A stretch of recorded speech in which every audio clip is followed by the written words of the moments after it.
आज की बड़ी खबर क्या है? नया संसद का उद्घाटन करेंगे प्रधानमंत्री नरेंद्र मोदी।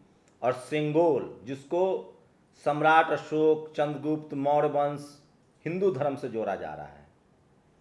वही दूसरी बड़ी खबर जो है, तो वो तमाम, अब कल्पना कीजिए, इस खेल को उलट दीजिए। अगर मान लीजिए मायावती प्रधानमंत्री होती, या अखिलेश यादव, या लालू यादव, या कोई दलित, पिछड़ा, आदिवासी या किसान, और इसी तरह से पूरा विपक्ष बॉयकॉट करता और कहता कि राष्ट्रपति से उद्घाटन करवाइए, और मान लीजिए राष्ट्रपति जनरल कैटेगरी से होती, तो मीडिया वाले क्या कहते हैं?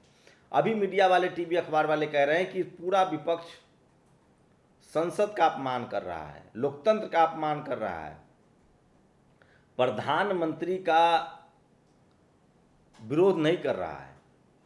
और वही खेल उल्टा होता तो पूरी मीडिया कहती कि देखिए विपक्ष जो है एकजुट है, प्रधानमंत्री से सवाल पूछे जा रहे हैं, प्रधानमंत्री एरोगेंट हैं, राष्ट्रपति का अपमान कर रहे हैं। तो ये सब टीवी अखबार का कमाल है।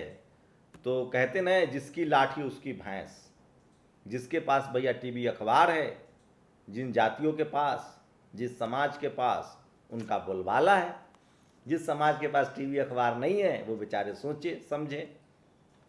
तो ये तमाम बड़ी खबरें हैं। नमस्कार, मैं शंभू कुमार सिंह और आप देख रहे हैं नेशनल दस्तक। तो वो तमाम बड़ी खबरें छांट छांट कर लाया हूं जो आपको आज बताया जा रहा है, और उसकी असली वजह क्या है और काट क्या है। तो आप कल्पना कीजिए कि आज प्रधानमंत्री कोई गैर सवर्ण या गैर सवर्ण पार्टी का होता, तो मीडिया कहती कि विपक्ष एकजुट है, राष्ट्रपति का अपमान हो रहा है। और वहीं आज मीडिया कह रही है कि विपक्ष जो है वो संविधान का अपमान कर रहा है, संसद का अपमान कर रहा है। और सोचिए, नरेंद्र मोदी के कार्यकाल में ही दलित राष्ट्रपति बने, ट्राइबल राष्ट्रपति बने। तब मीडिया ने उसी को कहा कि वो दलितों का सम्मान है, ट्राइबलों का सम्मान है। अब जब उनके सम्मान की बात हो रही है तो कह रही है कि नहीं, ये संविधान का अपमान है, ये संसद का अपमान है। तो ये पूरा खेल चल रहा है। सिद्धार्थ रामू बहुजन समाज के एक बड़े पत्रकार हैं, उन्होंने एक बड़ा ये फेसबुक पोस्ट लिखा है सिंगोल को लेकर। मैं चाहता हूं कि आपको पढ़ के बताऊं। उनका कहना है, कहां से आया सिंगोल? चोल साम्राज्य ब्राह्मणवादी हिंदू राज्य था, हिंदू शब्द तो था भी नहीं तब, जिसमें ब्राह्मण और वेद की सर्वश्रेष्ठता स्थापित थी। 9वीं शताब्दी से 13वीं शताब्दी शुरुआत तक दक्षिण भारत के सबसे बड़े हिस्से पर राज किया। इस राज्य में ब्राह्मण सर्वश्रेष्ठ था। चोल राजाओं का गुरु उत्तर भारत, विशेषकर काशी का ब्राह्मण होता था। इस राज्य में ब्राह्मण यदि राजा की हत्या कर दे तो भी उसे मृत्युदंड नहीं दिया जा सकता था। कुछ ब्राह्मणों ने राजा उत्तम चोल की हत्या कर दी, लेकिन उन्हें मृत्युदंड नहीं दिया जा सका। चोल राज में ब्रह्मदेव गांव थे, जहां सिर्फ ब्राह्मणों का वर्चस्व था। वे राजा के आदेश का भी उल्लंघन कर सकते थे। तो ये सब ये 9वीं शताब्दी से 13वीं शताब्दी तक का ये पूरा मसला है। वहीं राजेंद्र प्रसाद सिंह जो बड़े इतिहासकार हैं, उन्होंने इसको लेकर भी एक ट्वीट किया है। मैं चाहता हूं कि आपको पढ़ूं। भारत का राष्ट्रीय चिन्ह तो सारनाथ के अशोक स्तंभ से लिया गया है, उसकी कॉपी है, लेकिन ये सिंगोल रूपी राजदंड कहाँ से लिया गया, कहाँ से कॉपी की गई है? ऐसा सिंगोल रूपी राजदंड कहाँ की खुदाई में मिला है? भारत का कौन सा राजवंश ठीक ऐसा राजदंड का प्रयोग करता था? यदि कोई प्राचीन या मध्यकालीन राजवंश ठीक ऐसा सिंगोल का प्रयोग सत्ता हस्तांतरण के लिए करता था, तो उसकी मूल कॉपी कहाँ है? किस पुरातत्ववेत्ता ने किस स्थान से खोजा है? फ्रेडरिक ऑस्कर ओटेल ने भारत के राष्ट्रीय चिन्ह को 1905 ईस्वी में खोजा था, लेकिन सिंगोल की मूल कॉपी को किसने और कब खोजा था? भारत के किस म्यूजियम में वो ओरिजिनल सिंगोल रखा है जिसकी कॉपी कर आधुनिक भारत में इसे बनाया गया? दरअसल ये 1945 के आसपास ही बना है। और राजेंद्र प्रसाद कहते हैं, दुखद है कि मीडिया वाले सिंगोल को मौर्य काल तक खींच कर ले जा रहे हैं। तो ये है, ये सारे सवाल हैं जो टीवी अखबार आपको नहीं बताएगा। इसलिए मैं कहता हूँ कि सोशल मीडिया ही सच्चा मीडिया है, सोशल मीडिया ही बहुजन मीडिया है। तो ये चलता रहेगा। जिसके हाथ में सत्ता है उसकी, जिसकी डफली उसका राग है। मध्य प्रदेश के वीडियो देखिए, बहुत दर्दनाक स्थिति है। एक शेड्यूल कास्ट शख्स की हत्या कर दी गई है। उनके पहले तो मार दिया गया, उनके शरीर पर एसिड डाल दिया गया है। सुशील शिंदे ने लगातार ट्वीट किया है, और जंगल में जाकर मरे हुए शरीर को लटका दिया गया है। इसी संबंध में आज कलेक्टर ऑफिस को ज्ञापन दिया गया है। कहाँ का मामला है वो भी बताऊंगा।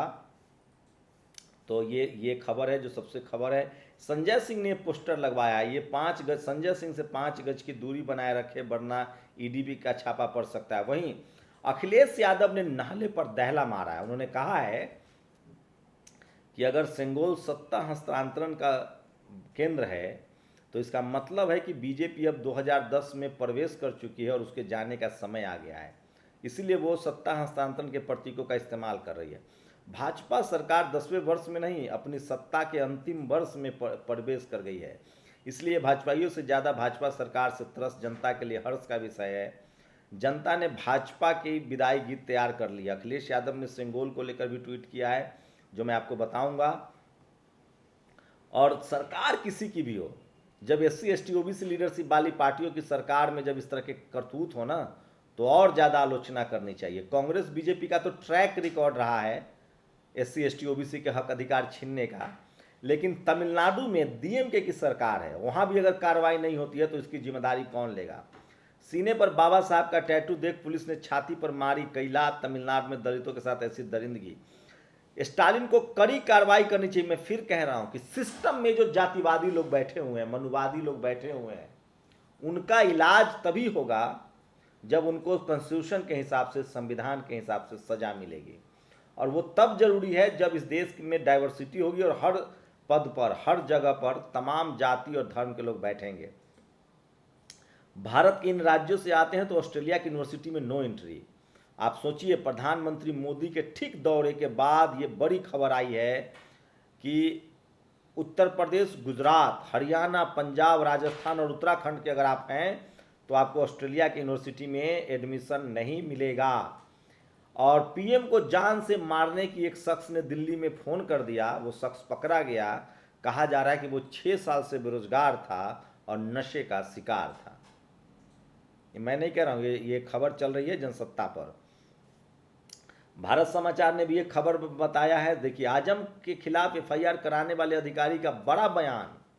कहा DM के दबाव में लिखवाई गई थी रिपोर्ट। जिस मामले में आजम खान को 2 साल की सजा हो गई, सदस्यता चली गई विधायकी की, बाद में अब कोर्ट से बरी हो गए हैं। अब जिस अधिकारी ने FIR लिखा था, उन्होंने कहा है कि मुझे उस समय के DM ने जानबूझकर एक केस दर्ज करवाया था। तो सोचिए कि सिस्टम किस तरह से शोषित वंचित समाज के खिलाफ या धार्मिक अल्पसंख्यक के खिलाफ कार्रवाई करती है। गुजरात मॉडल 157 ऐसे स्कूल है जहां 10वीं बोर्ड परीक्षा देने वाले छात्रों में से कोई पास नहीं हुआ, रिजल्ट 0% रहा। सोचिए अगर ये किसी गैर बीजेपी शासित राज्य में होता तो मीडिया हड़कंप मचा देती। मैं आपको आज सुबह सुबह मुझे एक फ़ोन आया, वो ब्राह्मण समाज के थे। उन्होंने कहा कि शंभू जी आपकी खबरें बहुत अच्छी लगती है। मैंने कहा थैंक यू सर, लेकिन आप बिहार के एजुकेशन पर सवाल नहीं उठा रहे हैं। मैंने कहा क्या हुआ सर, बिहार के 2 बच्चे तो टॉप कर गए UPSC में, 2nd और 3rd रैंक, वो भी महिलाएं। तो नहीं, वो दोनों बाहर रह के पढ़े हैं। मैंने कहा सर किस राज्य का बच्चा जो है वो बाहर रह के नहीं पढ़ता है? और मेट्रोपॉलिटन सिटी के लोग 3 लाख हर साल विदेश जाते हैं, इसमें क्या बुराई है? तो नहीं, स्कूली शिक्षा बर्बाद है। मैंने कहा कैसे? सर, इस देश में बिहार एक राज्य ऐसा है जहां स्कूलों को बढ़ाया जा रहा है, स्कूलें बंद नहीं हो रही है। कई राज्यों में स्कूलें बंद हो रही है सरकारी। बिहार में पिछले 25-30 साल से SC ST OBC social justice की सरकारें हैं और वहां स्कूल कोई नहीं बंद करने की हिम्मत कर सकता है। रही बात पढ़ाई लिखाई अच्छा की, तो मैं फिर कह रहा हूं आने वाले समय में और बेहतर होगा, पहले से और बेहतर हो रहा है। बस फर्क इतना है कि जिन लोगों ने सरकारी स्कूल के मजे काटे वो अब प्राइवेट स्कूल में है और शोषित वंचित समाज के हिस्से में सरकारी स्कूल है। इसलिए इस देश में कोई भी सरकार हो, अगर वो बहुजनों की हितैषी है, गरीबों की हितैषी है, शोषित वंचित की हितैषी है, किसानों की हितैषी है, तो सरकारी स्कूल पर और ध्यान दिए जाने की जरूरत है। बिहार सरकार में 3 लाख सुने की वैकेंसी आने वाला है टीचर का, तभी भला होगा। सोचिए अगर सरकारी बिहार में सरकारी स्कूल में, हम लोग सरकारी स्कूल से पढ़े हैं, बिहार में सरकारी स्कूल से लोग किसी तरह से मैट्रिक और 10+2 करते हैं, ग्रेजुएशन करते हैं और फिर मेहनत करके बड़े शहरों में, बड़े बड़े कॉलेजों में दाखिला लेते हैं। अभी भी बिहार में प्राइवेट स्कूलों का प्रचलन अब जाके बढ़ा है, तो बिहार ज़्यादा बेहतर है। बाकी राज्यों में जहां स्कूलें बंद हो रही, कम से कम बिहार में सरकारी स्कूलों को बंद नहीं किया जा रहा है। आप लोग बताइए कहाँ कहाँ बंद हो रही है, कमेंट में। सेंगोल सत्ता के हस्तांतरण एक दूसरे से हाथ में जाने का प्रतीक है। लगता है भाजपा ने मान लिया है अब सत्ता सौंपने का समय आ गया। अखिलेश जी का ये ट्वीट कोई टीवी अखबार तो नहीं दिखाएगा, चलिए हम ही दिखा देते हैं। और मैं पहुंच रहा हूं सभी साथियों से। ये देखिए, पुलिस अधीक्षक कार्यालय उज्जैन चौराहा अंबेडकर प्रतिमा के पास देवास, किस तरह से सोशल मीडिया पर एक खबर है, वहाँ एक एससी समाज के लोगों को जान मार दिया गया है, उसको लेकर सुशील शिंदे लगातार ट्वीट कर रहे हैं, उनको न्याय दिलाइए आप लोग भी। और ये असली संत है जो मन वाणी कर्म से संत है। तो सोचिए, एक ब्राह्मण समाज के पत्रकार लिख रहे हैं पाठक जी कि मैं अखिलेश यादव की इतनी आलोचना करता था लेकिन कभी मेरा विज्ञापन बंद नहीं हुआ, कभी धमकी नहीं मिली, लेकिन अब ऐसा नहीं हो रहा है। ब्राह्मण समाज के पत्रकार है, वो लिख रहे हैं, आलोक पाठक, जब अखिलेश यादव मुख्यमंत्री थे मैं उनकी जबरदस्त आलोचना फेसबुक और ट्विटर पर करता था। उन्होंने हमारे मीडिया हाउस का विज्ञापन बंद नहीं किया, न ही समाजवादी पार्टी कार्यालय में मेरे साथ किसी ने दुर्व्यवहार किया, न ही किसी अधिकारी ने मुझे देख लेने की धमकी दी, जो मैं मीडिया को बता रहा था। तो सोचिए, ये बहुजन समाज के लोग जो हैं वो न्यायप्रिय होते हैं और सबसे ज़्यादा टीवी अखबार इनको विलेन बना देता है। इस देश के टीवी अखबार ने बहुजन नेताओं को उन्हीं की नज़रों में विलेन बना दिया और कोई बोलने वाला नहीं है। तो सोशल मीडिया पर ये तमाम बड़ी खबरें हैं वो जो सोशल मीडिया पर वायरल है, इसलिए मैं कहता हूँ सोशल मीडिया ही सच्चा मीडिया है, सोशल मीडिया ही बहुजन मीडिया। सोचिए, मैं फिर कह रहा हूँ, अगर आप टीवी अखबार देखते हैं तो टीवी अखबार इस देश के मुश्किल से 5% लोगों को रिप्रेजेंट करता है। मैं इसलिए कह रहा हूँ कि सिर्फ सवर्ण कम्युनिटी के लोग टीवी अखबार में हैं, चपरासी से लेकर चीफ जस्टिस तक जिस तरह से डाइवर्सिटी नहीं है। तो इस देश में अगर आप SC ST OBC और किसान जातियों से हैं तो आपके लिए बहुत मुश्किल है, चाहे आप नेता हों, अभिनेता हों, फिल्म हो, स्टार हो, क्रिकेटर हो। सोचिए, क्रिकेटर में अब जाकर रिंकू सिंह और सूर्य कुमार यादव जैसे प्लेयर आने लगे हैं। पहले राजा महाराजा खेलते थे, फिर जनरल कैटेगरी के लोग ही ज़्यादा रहते थे। यही हालत कमोबेश सब जगह है, लेकिन लोकतंत्र की चक्की है, महीन चक्की है। कम से कम बाबा साहब के संविधान आने के बाद पॉलिटिकल रिजर्वेशन तो पूरा हो चुका है, लेकिन बहुजनों के हाथ में सत्ता इसलिए नहीं रहती है क्योंकि उनका मीडिया नहीं है। और उनकी सोचिए, मायावती, अखिलेश, तेजस्वी, तेज प्रताप, लालू यादव, ये सब आज अगर इसमें से कोई एक प्रधानमंत्री होता और आज सारा विपक्ष एकजुट होता तो मीडिया किसके साथ होती? विपक्ष के साथ या सरकार के साथ? विपक्ष के साथ। तो ये टीवी अखबार का जो खेल है वो समझिए, मेरी कोशिश है कि आपको सही बताया जाए। मैं फिर कह रहा हूँ, टीवी अखबार का काम होता है सरकार से सवाल पूछना, आम लोगों के हक अधिकार की बात करना, सरकार का गुणगान करना, चाहे कोई भी सरकार हो, वो अच्छा नहीं होता। लेकिन इस देश की मीडिया सरकार की आलोचना, सरकार से सवाल तभी तक करती है जब तक सरकार में या सत्ता में गैर सवर्ण पार्टी या गैर सवर्ण प्रधानमंत्री, मुख्यमंत्री हो। जैसे ही सवर्ण समाज की पार्टी या सवर्ण समाज में के मुख्यमंत्री या PM हो, तब वो सरकार से सवाल नहीं पूछते क्योंकि वो उसकी जाति का मसला आ जाता है।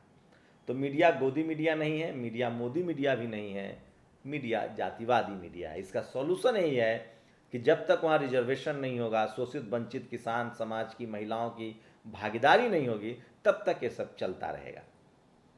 अगर SC ST OBC किसान जातियों के लोग जब तक इसको समझ ले, जिनकी आबादी 90% है, तो फिर ठीक है, नहीं तो आपको अपना पैरेलल मीडिया खड़ा करना पड़ेगा। शुक्रिया। नेशनल दस्तक की आपसे गुजारिश है कि अगर इसको बचाना चाहते हैं तो नेशनल दस्तक को सब्सक्राइब करने के लिए रेड कलर के सब्सक्राइब बटन को दबाएं, फिर बेल आइकन की घंटी दबाएं। नेशनल दस्तक को बचाने के लिए बहुत जरूरी है कि हर खबर को शेयर करें, लाइक करें, कमेंट जरूर करें।